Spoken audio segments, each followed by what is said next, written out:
دا معلومات او دا تپوسونه کوي چې آیا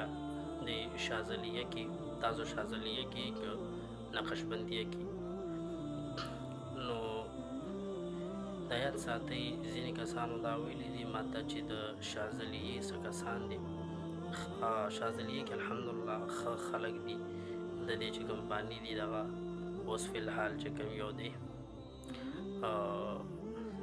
نور زمان صاحب د غالبا دغه نومې دی نو دا ښه سړی دی خپل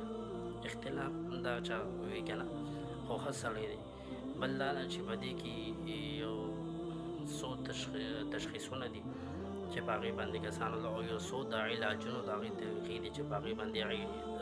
علاج کوي هغې کې یو دا ده چې تا ته به ووایي چې چیلې یا ګډ یا چرګه دا واخله او موږ له راوړه په دې باندې به موږ دا به ذبحه کوو او د دې په وینه باندې به ستا توړ کېږي ټیک شو نه نو یاد ساتئ دا څنګه دي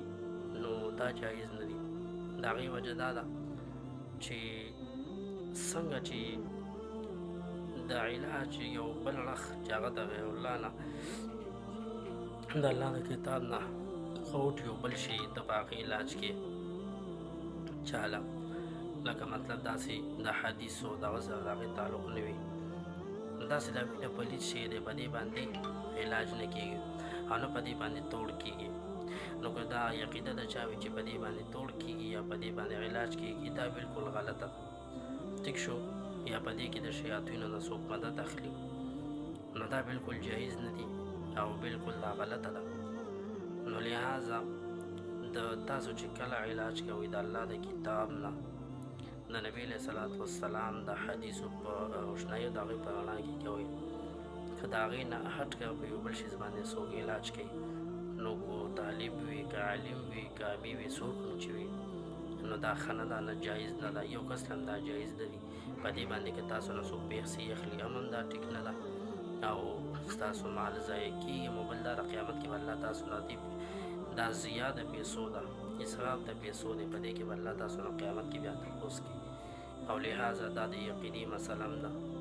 په دې کې د یقیني تم د انسان نقصان چې کوم دی هغه رسي نو لہذا تاسو نه چې کله داسې څوک غواړي چې د دې په وینه باندې یا د چیلۍ په وینه یا د ګټ په وینه یا د هغې د غوښې په څه اعصو باندې موږ علاج کوو نو لہذا داسې کسانو نه علاج مه کوئ دې نه خو علاج مه کوئ مګر دې سره تعلق هم مه ساتئ د هغې وجه ده چې ستاسو عقیده تباه کوي او چې ستاسو عقیده څوک تباه کوي نو د هغې نه به تاسو ځان ساتئ